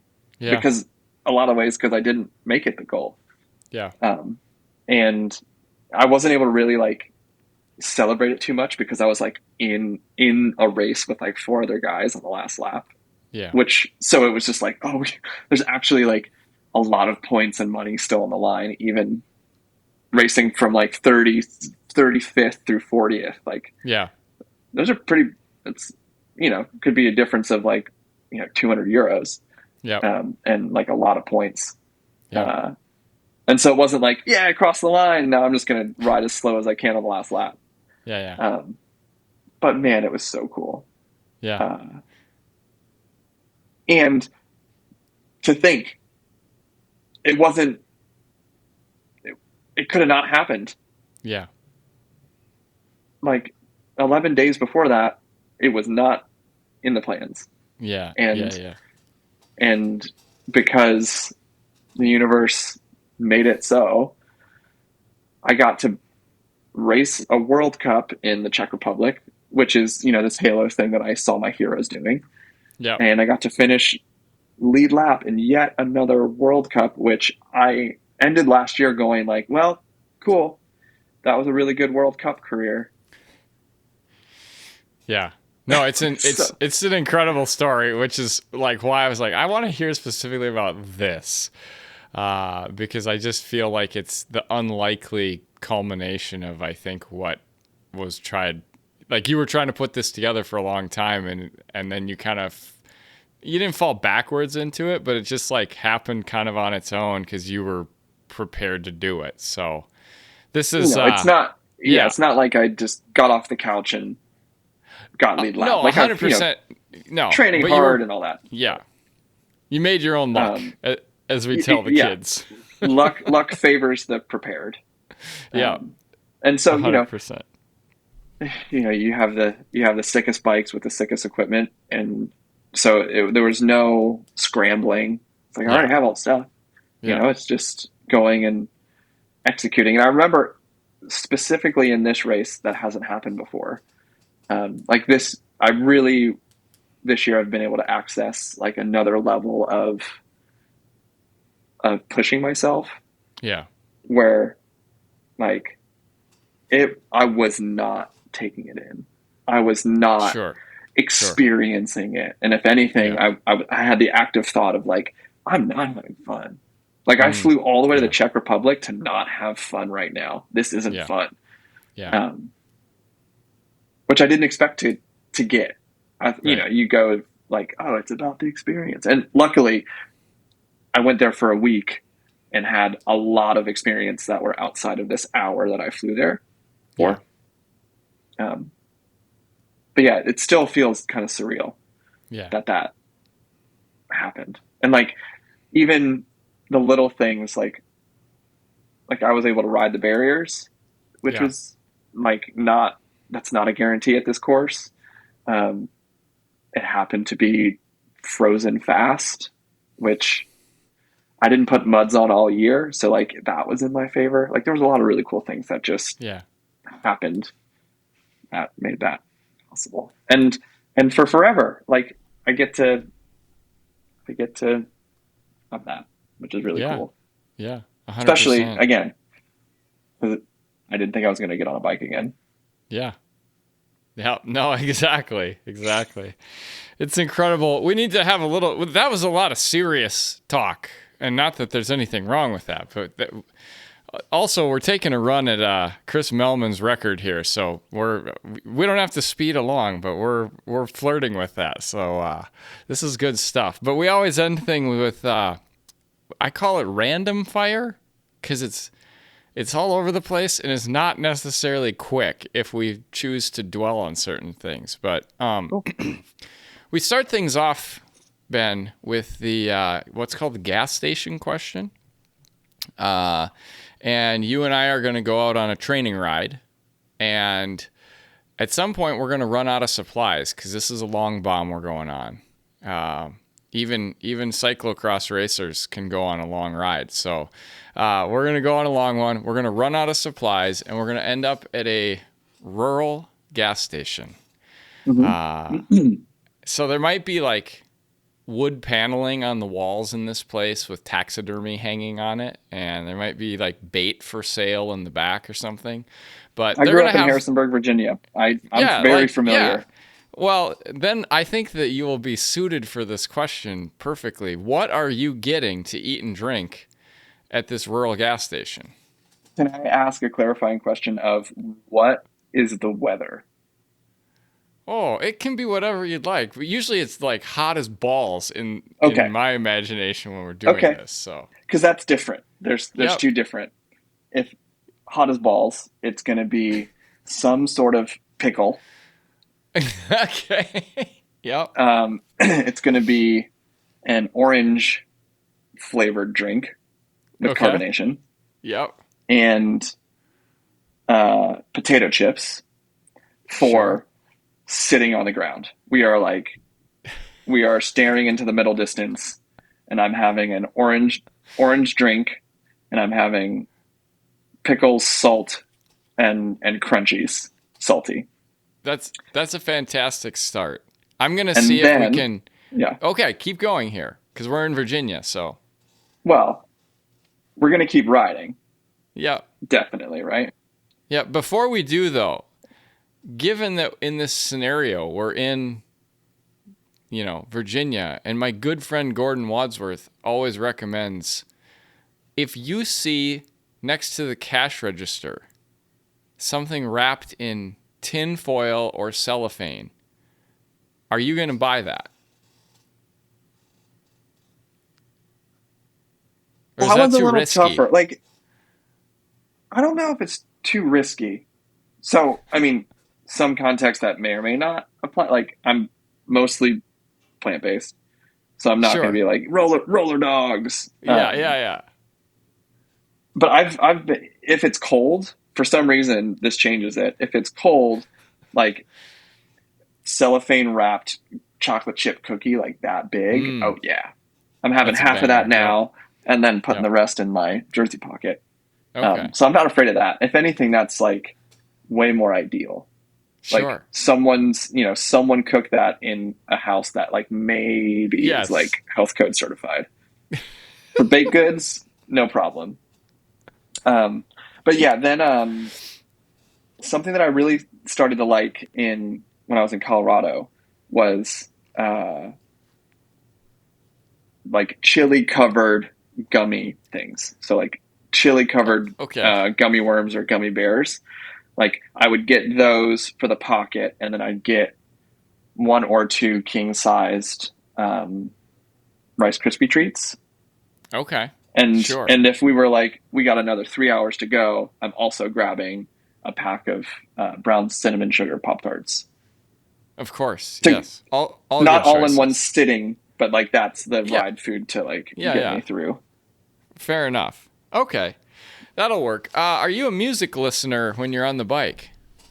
No, Okay. Are you? almost to like Not even on it, even on interval day. no. I'll listen to Oh, music on the wow. trainer Okay. if I'm doing stuff on the trainer, but honestly, I would more likely be listening to a podcast on the Okay. trainer. Fair. Um, I had this stupid, maybe it's not stupid, but like when I started riding, wanting to be a pro, I had this thing of like, if I need music to get through my bike rides, like maybe I shouldn't bike ride. Like if I lose that joy and that lack of wanting to be present. Yeah. I mean, that's not, like that's in hindsight. It's like Yep. Yep. seeking presence. I wasn't that developed yet. Yeah. But Yeah. like, yeah, if I need music to ride bikes, then maybe I shouldn't be a bike rider. Yeah. And Yeah. so it's Fair. just kind of like stuck with me. And even that, like I try like once a year. Like I did a trade for some like shocks, like the open ear Okay. things. Yep. I've tried. It ends up being way more distracting than actually helping. So Right. I'm like Okay. anti music almost. Are you a music? You're a music guy. Mm-hmm. So what are you listening to? What's on the on Benjamin's Spotify hot mix when you're just listening to regular music? Lately, it was really good, so that's why I'm pulling it up. We're getting close to Grammy or Mm. Grammy season, or at least like Yep. the short list is like for your consideration. And I don't know how. Let me see. Jeez. So I've just recently kind of transitioned to Apple Music, and it's not as intuitive as Spotify just to like find. Yep. My all time favorite artist is Jacob Collier. Okay. He's a multi instrumentalist out of Europe, 4-time Grammy winner. He he takes all of the like high level theory stuff that I loved in college and makes Yes. it digestible, Sure. which is really fun. I actually just got kind of turned on to Radiohead. What? Like, yeah, dude. Yeah, dude. So like, Kid A and Amnesiac have been kind of rolling through, Yeah. and then, but this is who I've been like really jamming on. Clarice Jensen has this album called "In Holiday Clothing Out of Great Darkness" or "Out of the Great Darkness," and it's that she's Right a on. cellist, Okay. but uses like looping and Okay. Yeah. Yeah. Yeah. effects to just have Yeah. like the sonic scape is just crazy, Yeah. but Amazing. very varied. I mean, I'm happy with EDM. Or like I've been in kind of a drum and bass phase because I've been following Cam Mason's stuff a lot, and Yeah. he has some pretty cool Yep. stuff. So I'm like, oh, I'm gonna do some like UK drum and bass. Um, but even though like I'm a music guy and there can be like this like eye rolling thing about pop music to like real music people. In college, I used to like go home for breakfast after music theory class and just watch VH1 and MTV, Oh, of course. Yeah. just studying it Yeah. because like I may not like it, but like that's the music that's making money, Yep. and I want to make money in music, which Yeah. then got me to like just enjoy how bubblegum pop and how just like good it feels. Yeah. 100%. So, Mike, we're going to continue down this music thread here for a little bit, as we always do with our guests. If you have only one of these popular type songs to choose from to really maybe get you fired up for whatever you're going to go do, what song are you going to choose to listen to? Um, I mean, there's the iconic uh, like Powers like got on Katy Perry's Firework for like 2 episodes. Like that's the first thing that it made me think of. But I've put Katy Perry's discography on when I've been on the trainer and just let it run. Yeah. Yeah. Um, but one song, Can you narrow it to that?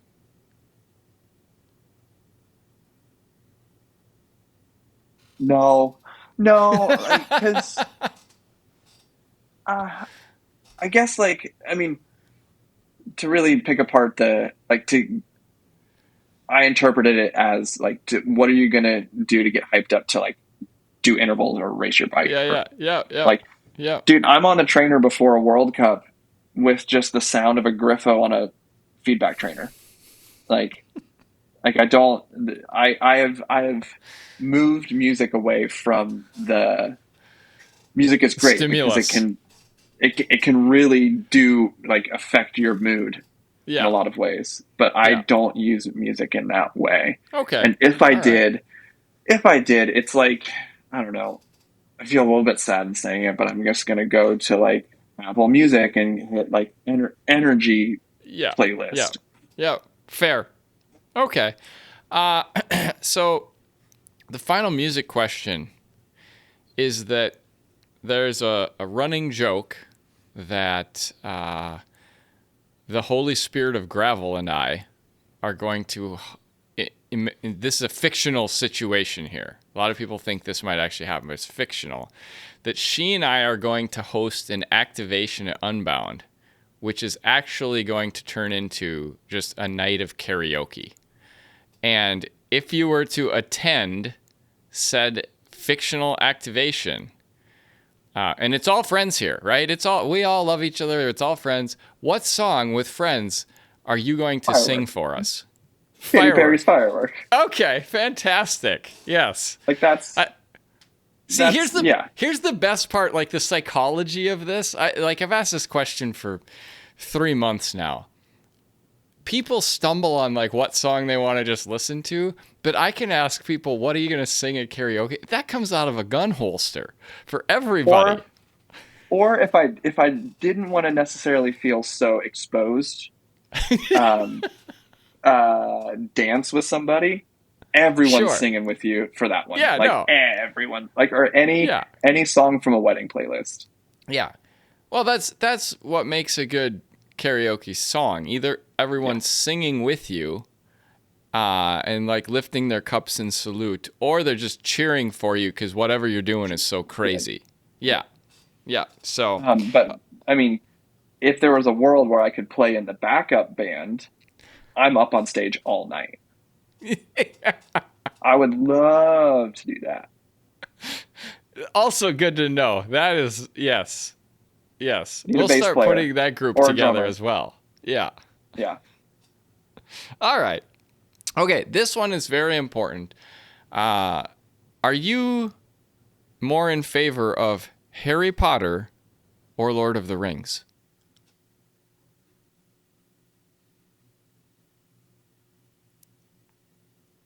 I Lord of the Rings films changed cinema for me Okay. Yeah.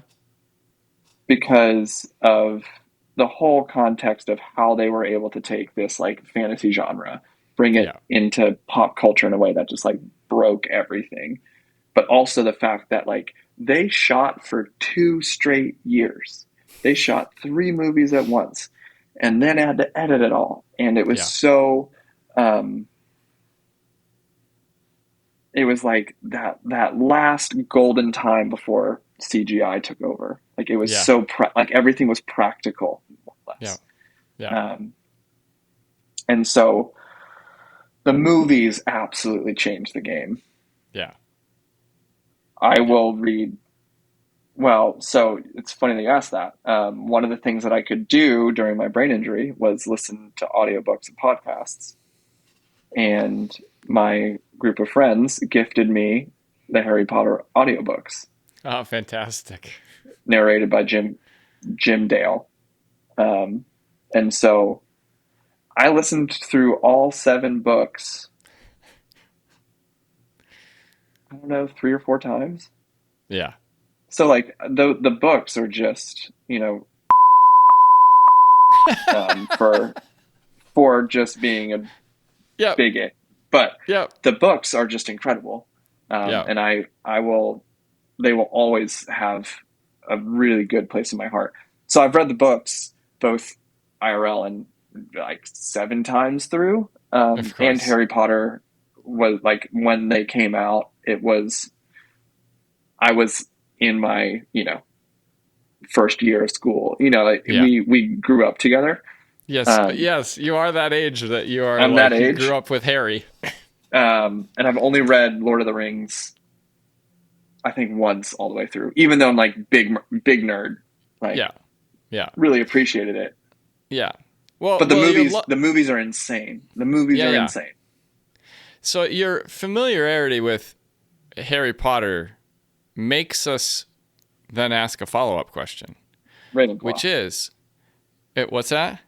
I'm a Ravenclaw, if that was going to be the... You knew it before I was even going to say. Okay.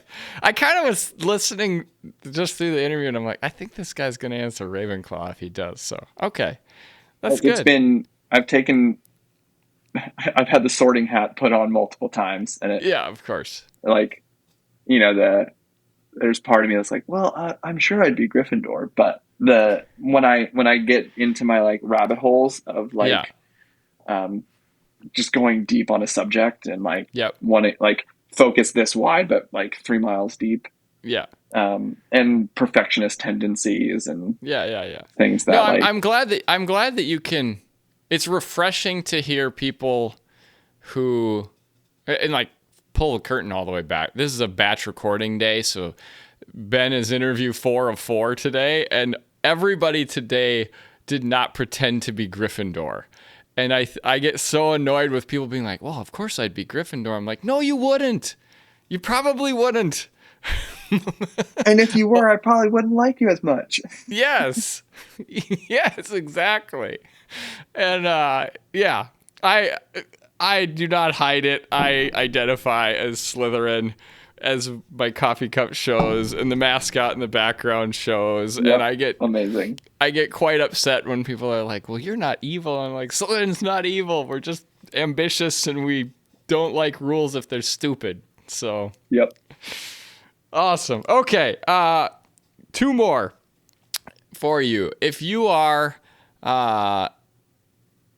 riding, I call this the Wahoo question because they support me. You can call it whatever you want if you have a different head unit. But when you're riding, what is your main head unit screen showing you? This year during the summer, I actually went no low data. I couldn't not record data Right. because that's, Yep. are you kidding me?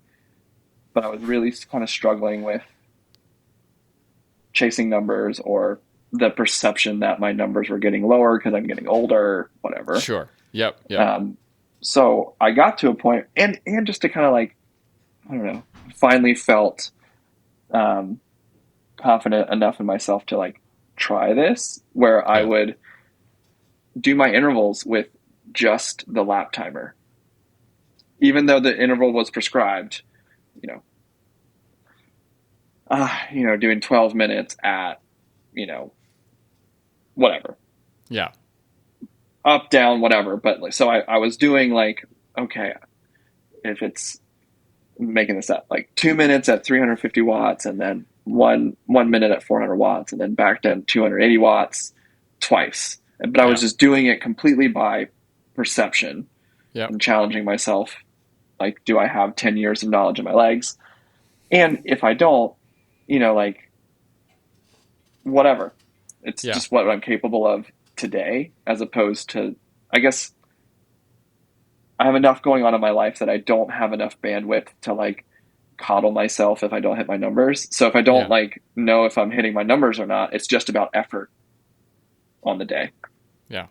And I found that I was like almost to the watt of what I was supposed to do. Yeah, of course. over like multiple efforts. So that was a really fun experiment. So if anyone is looking for a way to change stuff up, I highly recommend that.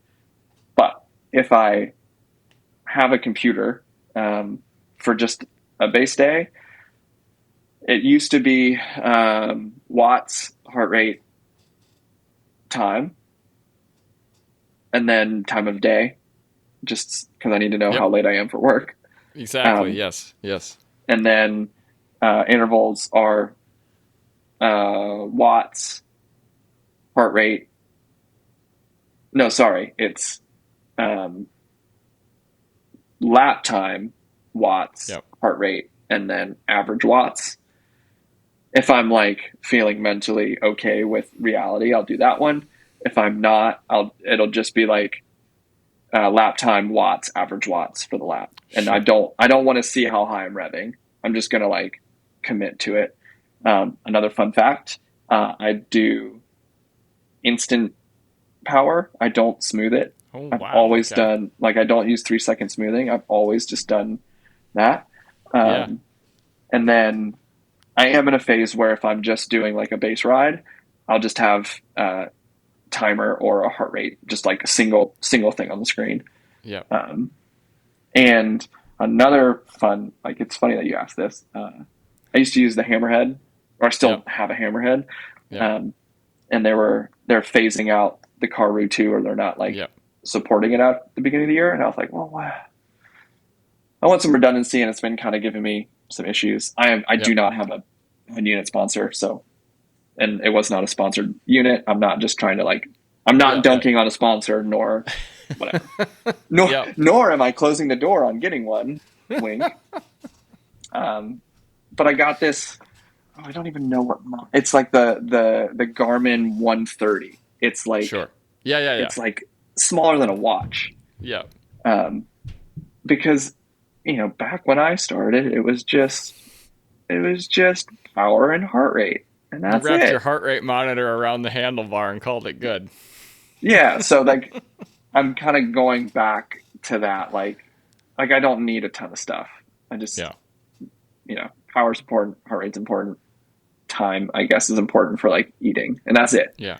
So I've definitely like gone back in my rewinding technology, but I have gone as nerdy as like having core temperature, live core temperature, and I can go deep on that stuff. There's a long answer to a short question. It's all good. It's all good.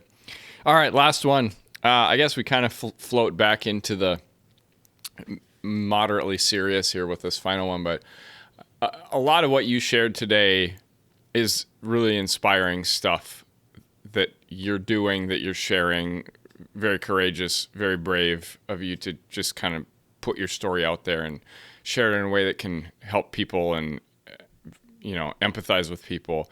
But I want to know who is inspiring you on a maybe on a day-to-day basis or on a big level.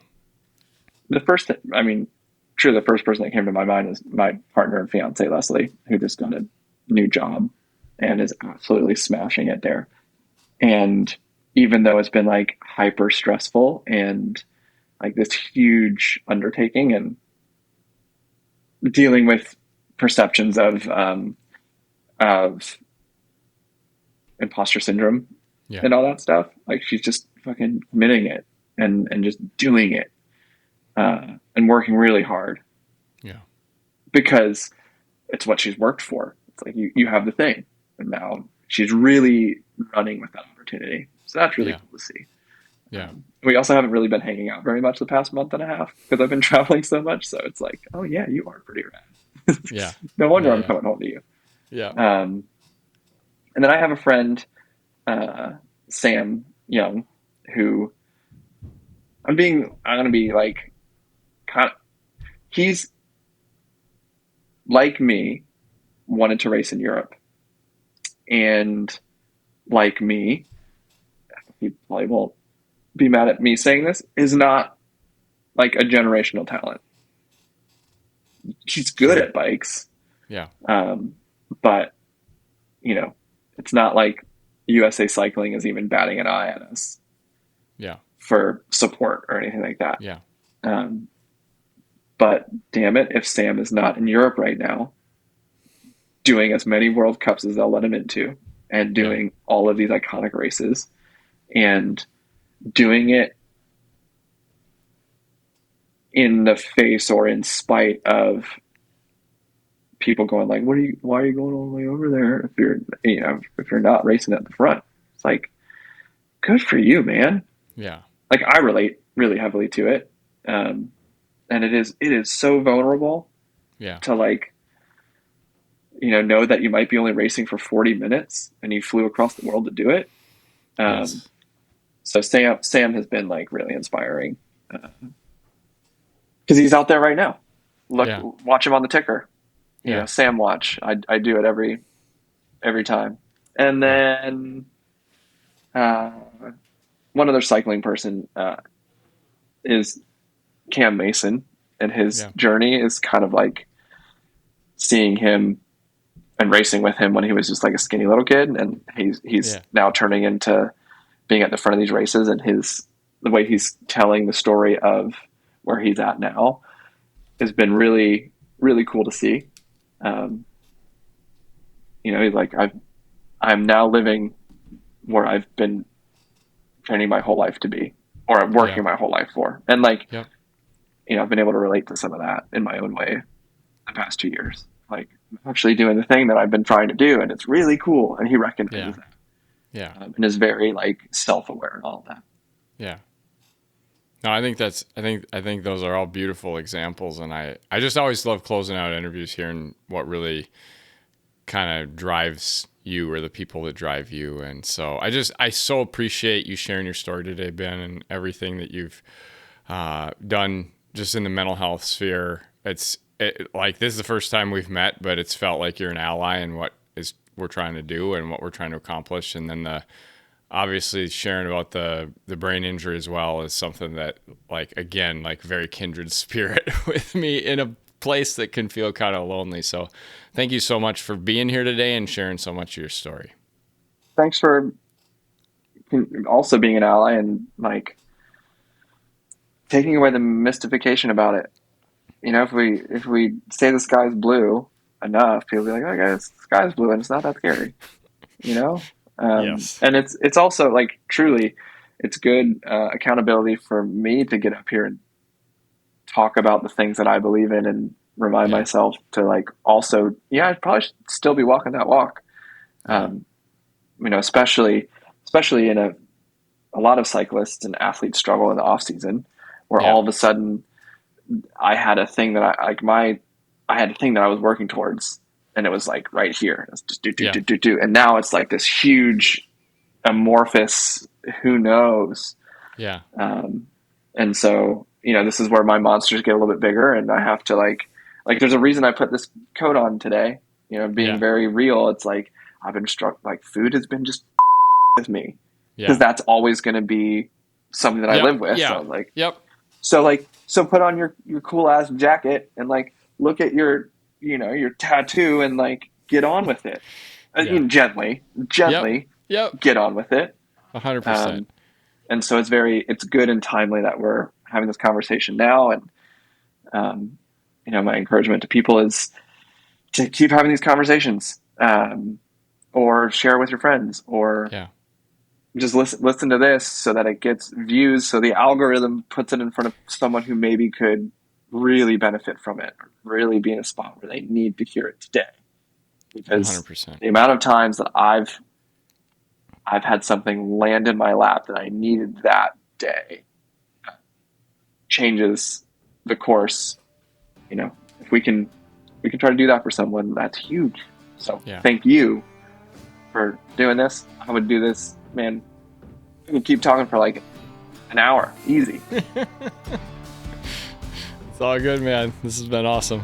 Thanks for hanging out with Ben and me today. Do me a favor, and if you enjoyed this episode, or if you are thinking of someone right now that can relate to this story and what you just heard Ben talk about, do me a favor and share it with them, because it is the number one way the podcast grows.